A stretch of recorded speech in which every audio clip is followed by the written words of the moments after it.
All right, here we go.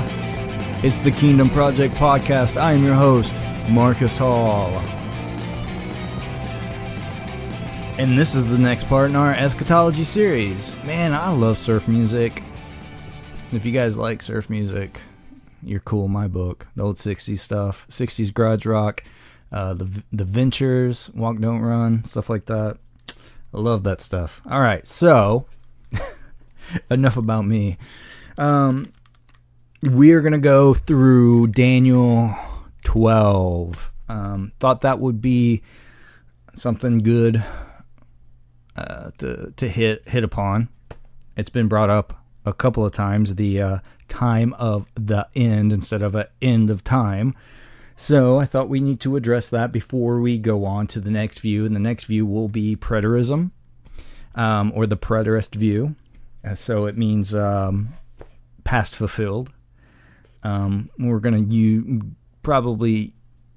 we will focus on the partial preterist view, though, instead of the full or the hyper, because that stuff gets crazy. So even though I may be showing a little bit of a slant in some of these episodes, I think my full-on goal with the eschatology is to inform you all more of just the four major views and all the information, or most of the information, that are in these views, and not really try to persuade you guys or anything like that to change your mind, but just to know what it is. That way you have a better understanding of what's going on, and you can be able to take it from there and try to study it out, figure it out, whatever. So I don't really want to say, hey, here it is. Just I didn't want to do one episode on eschatology and say, here's how I see it. I wanted to present all the views. So anyway, that's what I'm doing. So let's get into Daniel's time of the end prophecy. So the biblical term, all right, is time of the end. It's not end of time. All right. So there is a big difference. All right. So the Bible, if you get technical with it, the Bible never really speaks of an end of time, or this crazy catastrophic blowing up of the world. This makes me laugh sometimes. I don't know why. So it's, the Bible does, though, speak of a time of the end. All right. So changing the order of the words has led many into error, or misunderstanding, misinterpretation. All right. So, there's also the whole false paradigm then. But all right. So anyway, Daniel's second time prophecy is found in Daniel 12 and 1 through 13, and it serves as the book, or the back bookend, if you will, or a boundary of the age-changing transition that is we could call the end times, and the Bible actually calls the last days in Hebrews chapter 1.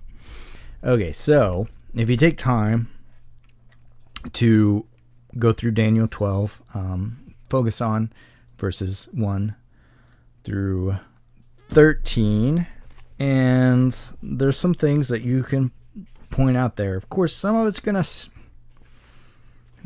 have you scratch your head and leave you wondering, but we're not going through every detail here. So in his previous prophecy was 490 years, the 70-week prophecy, okay? In that, Daniel referred to some of the events that would take place during this time of the end, including the fall of Jerusalem, the destruction of the temple, and desolations of war. Okay, but these events were only decreed or determined within Daniel's 70th week. So their actual occurrence or fulfillment lies outside that time period. Okay, so but what makes us so sure to make this interpretation is correct? Okay, so in his last vision, Daniel sees two others, which are angels, and they're standing on the bank of a river and talking. And one says, or one asks the other, and this is Daniel 12, verse 6, how long will it be before these astonishing things are fulfilled? So that the asking of this is a time question, okay? And the asking of this time question subsequent to Daniel receiving the 70-week prophecy then would suggest that the events of this fulfillment were not included in that time period. Okay, I hope that makes sense. So this would be why Daniel is given another time prophecy for another determined time. But this one, however, this one uses different time terminology, and it's different than from the 490-year time span that's in the 70 weeks, okay? So this one speaks in terms of straight days, and it mentions it twice. There's 1,290 days and 1,335 days instead of sevens or weeks, weeks of years type of thing. So, and we'll see this in a minute, but the two sets of dates are not separate. They're not separate, like a 1200 and a 1300. Okay. They're together. So the shorter period, is inside the longer. Okay. So a total of 1,335 days, but something will happen at 1,290 days. Okay, so then this can also be legitimately summarized, since it was specified that the time of the end would be for a time times and half a time, which would be a year, 2 years, and half a year. So the phrase links back to that same terminology that's in Daniel 7. But it was the standard Jewish interpretation that is in old writings and commentaries. Okay, so that's how we know what this is and what it stands for. Okay, so it also it compares with stuff that is in Daniel 8 as well. There's 2,300 evenings and mornings of temporary cessation of temple services that occur during the 3-year and 2-month period of occupation of Antiochus, which happened in 167, 164 BC. All right. So, okay. Just probably more information than what you guys want. But, so Daniel's time of the end would be a time of intensified trouble and divine judgment. And that's the judgment would be poured out upon Daniel's people, which is Israel, in the latter days. Okay. And because of their continual breaking of the covenant, being an adulterous nation, rebelling against God and his plan of redemption, with Jesus, the Messiah. So the climax would occur when the power of the holy people, okay, this is, if you read Daniel 12, I didn't want to read it all, but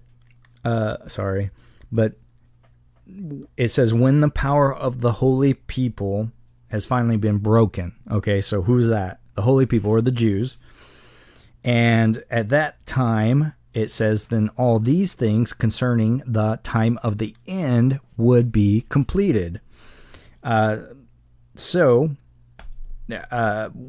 is the power of the holy people? Okay, so that that's the actual, it's Judaism. It's their exclusive covenant, their relationship with God. And that was ultimately ended up manifesting by and in the temple.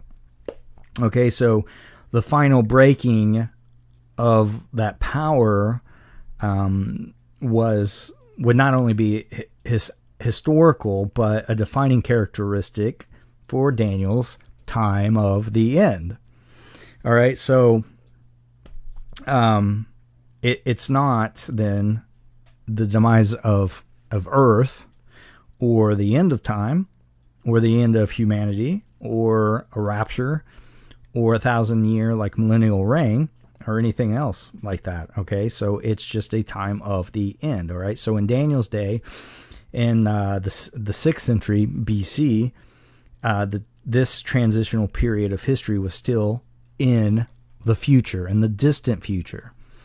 And so Daniel is told to go his way because the words are closed up and sealed until the time of the end. It's verse 9.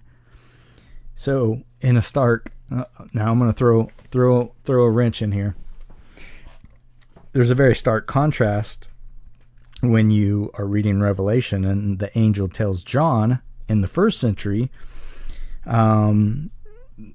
in the book of Revelation, do not seal up the words of the prophecy of this book because the time is at hand. So very, very different there. And so in contrast to the wealth of scripture supporting the fulfillment of the 70 weeks or 490 years, there is none exists for the fulfillment of Daniel's time of the end. So if you ask that question and ask why, it's because a strong case can be made that all the books that we have included in the New Testament canon were written before the time of the end. So even though people argue, and now that's a whole other thing, but there's an early date and a late date for the book of Revelation, but dispensational premillennialists say the late date, 90 AD or later. We'll discuss some of these things though later in episodes. But we also have historical records, and one of them is Josephus, and he was a 1st century Jewish a priest and a historian, and he was actually a historian for the Roman Empire, the Romans, and who was actually an eyewitness to so many things. But I would say he was an eyewitness to the time of the end. All right, you can look up Josephus online. You can find I think it's free. Most of it's free. You can buy a copy of it, but you can pretty much find what you want to find by him in PDF or just on other web pages that quote him and stuff. But it's free. He really does the whole history though of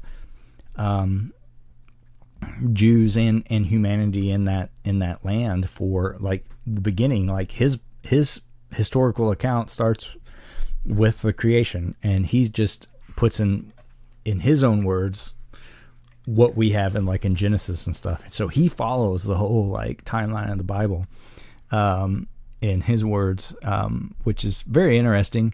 And I've read bits and pieces of it, but I listened to the audio of it because it's public domain, and there's actually podcasts of it.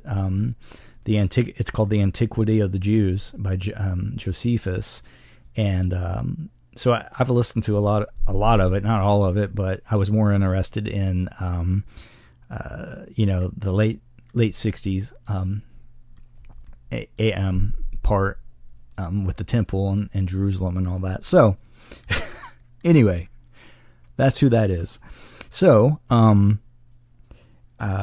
he was an eyewitness of that. So we can say then that we have authentication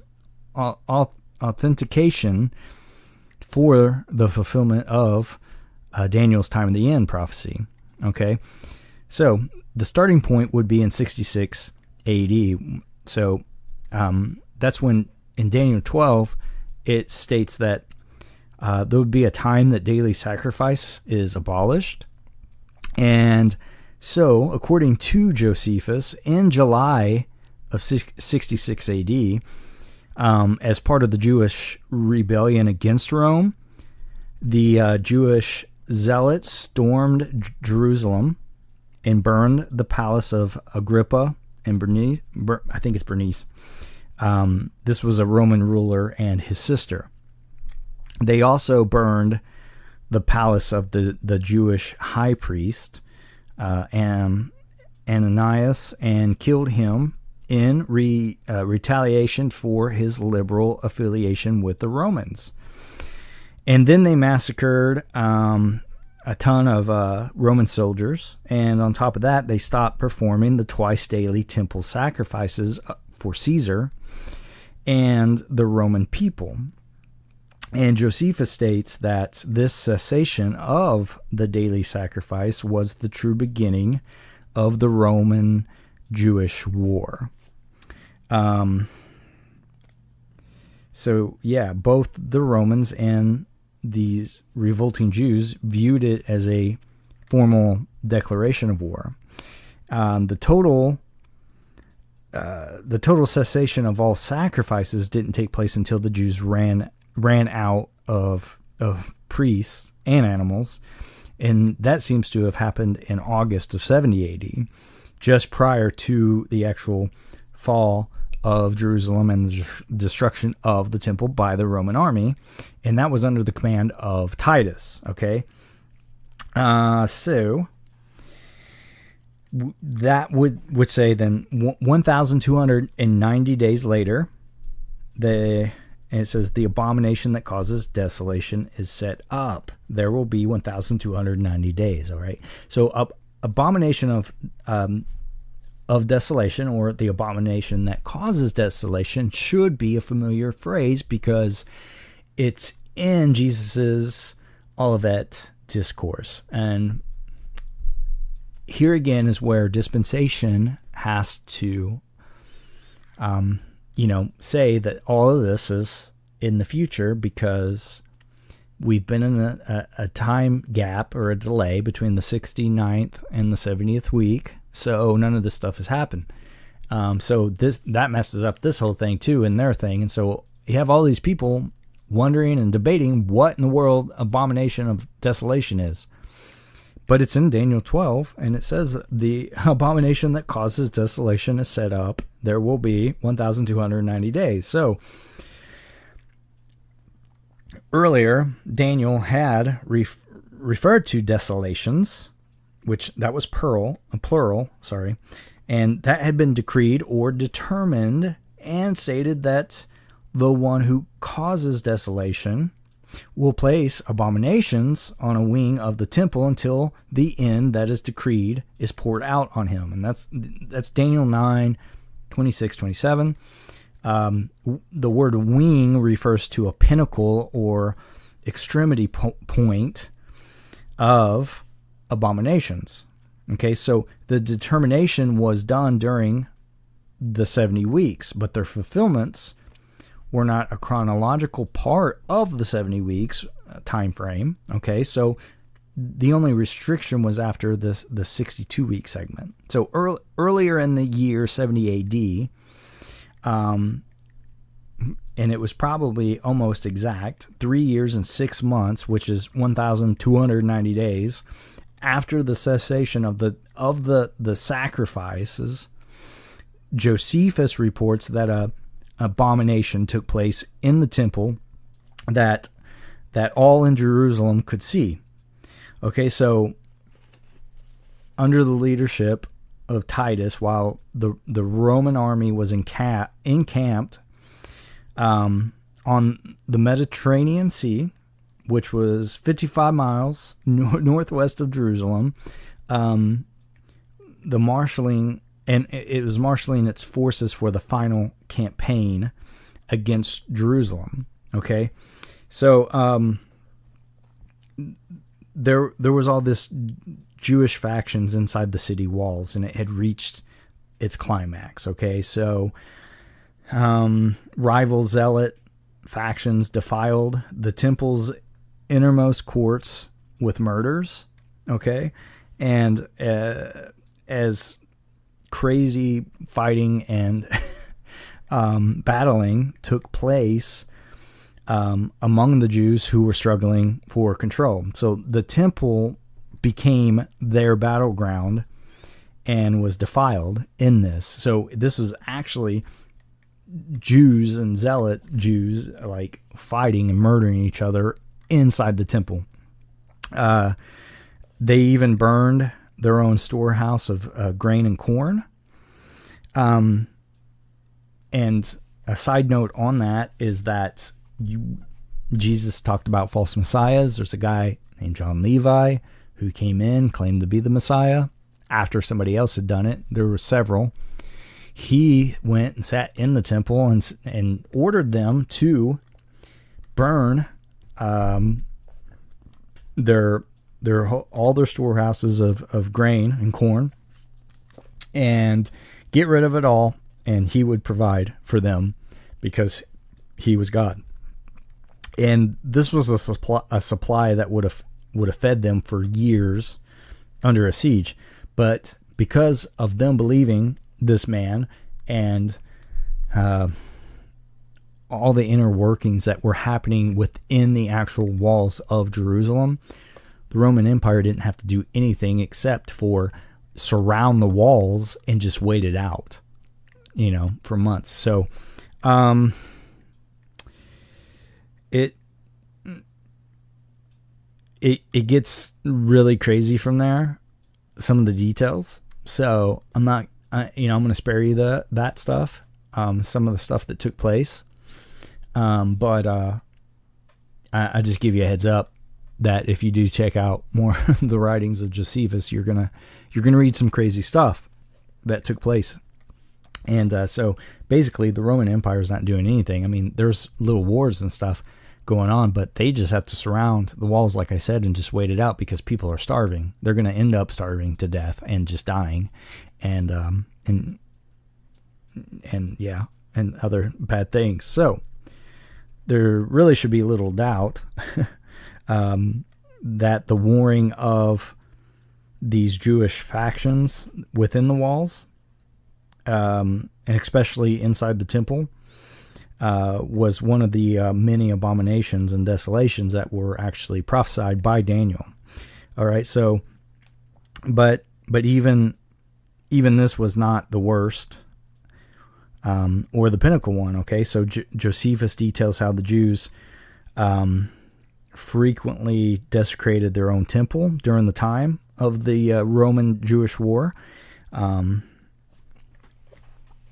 There's a Jewish priest himself, and speaking from a priestly point of view, he felt that these temple atrocities and their impact on the rest of the Jewish people were what eventually led to the complete desolation of Jerusalem and the temple by the Roman legions.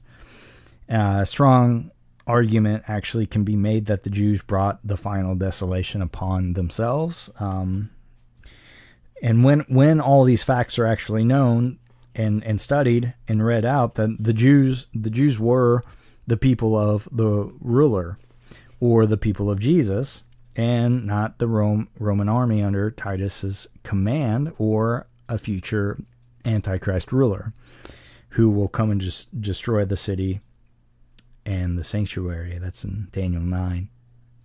So the question of who who destroyed Jerusalem has actually turned into an age-old question of who crucified Christ, right? So in both cases, the Romans tried to avoid it, actually, but the Jews, self-righteous and destructive, activities actually forced the Romans to act on it. So, and you can read about it in Josephus, like I said, and you could actually, there's a couple of just the antiquities of Josephus. Besides that, there's the essential writings of Josephus and the topical Josephus. Josephus. It's like Bocephus. All right. So that brings us to the finishing point. Okay. 1,335 days later, 70 AD. And where Daniel 12 states that blessed is the one who waits for and reaches the end of the 1,335 days. Jesus warned, okay, when you see Jerusalem surrounded by armies, you will know that its desolation is near. So that's a parallel of the Olivet Discourse that's in Luke, and so we should be familiar with the words because they're from Jesus. So shortly after Passover in the spring of 70 AD would have been 40 days or 45 days following the what I just talked about, the desecration in the temple. Titus's legions or soldiers advanced toward Jerusalem, and he set up 3 encampments within 3 miles of the walls on the hills surrounding and overlooking Jerusalem. And this was the fourth and the final encampment of armies around Jerusalem during the war period. So it's not possible to know the final day or hour, all right, but this setting up occurred precisely within the 1,335 day time period that was prophesied to Daniel. So the time of the end was then at hand. And Jesus had given the Jews ample signs and warnings that this end was coming upon them within their lifetime, and it did. So in April of 70 AD, the Roman army began the fourth and last siege of the war, and it ended in September. And so the not only the city and the temple, but the whole biblical Judaism was just completely destroyed and left desolated. And the Roman siege then could be said then was the form of judgment that Jesus had prophesied that was coming, and from the Olivet Discourse in Matthew 24, in Mark 13, and Luke 19. Also the fulfillment of the day of vengeance of God. That is in Isaiah 61. Okay. So within 3 years, literally every stone was completely dismantled, just like Jesus said it would be, and just at the appointed time of the end. It wasn't delayed, and it did not prove false. So all the events, and there are more, but all of the events that we've covered so far as fulfillment of Daniel's 2-time prophecies, all right, the 70 weeks and time of the end, they took place literally, and I would say pretty much exactly within their time periods and precisely as foretold in the prophecy, with no gaps, no delays, no gimmicks or anything. And both the historical setting and defining characteristics of Daniel's time of the end achieved a fulfillment in the first century, when the power of the holy people was finally broken. So the Jews' exclusive relationship with God, and the whole temple complex and everything was finally terminated at that time. And ever since then, rabbis speak about the destruction of the temple in 70 AD as the end of biblical Judaism. They recognize that something extremely significant had happened back then, and since then it's not been reversed, and contrary actually to popular Jewish and Christian views, will never be reversed or restored because it can't be. All right, so yeah, that's pretty much, I think, it. So you would say that then the end that the Bible talks about is past. It's over. It came and it's done with. It did not end human history or destroy the world, because those things are probably without an end. So it's just like two bookends then. Daniel's two time prophecies provide the front and back for the biblical end times period. All right. So, and they actually provide this perfect framework in which all end time events took place. And the appointed time of the end came at just the right time. And this is the one and only end the Bible consistently speaks of. So I hope that helps. And that's it. That's Daniel 12. So we will be moving on after this, and then start to talk about some of the other things that happened in the past. And we will discuss the preterist view of eschatology. And then we will probably get into some Matthew 24 some more as an actual episode, which may take a couple of episodes. I don't know. But talk about some of that and some of Revelation as well. So should get you guys pumped up for some of that. Hopefully, I don't know. This stuff is what interests me a lot, and I'm really into it. So anyway, hope that helps. All right. Thanks for listening, guys. Check us out on Facebook, and subscribe, review, share, like, all that fun stuff. Any comments, questions, disagreements, send them my way at the Kingdom Project Podcast at gmail.com or in the Facebook discussion group. And until next time, be a mustard seed, be leaven. Thank you for listening.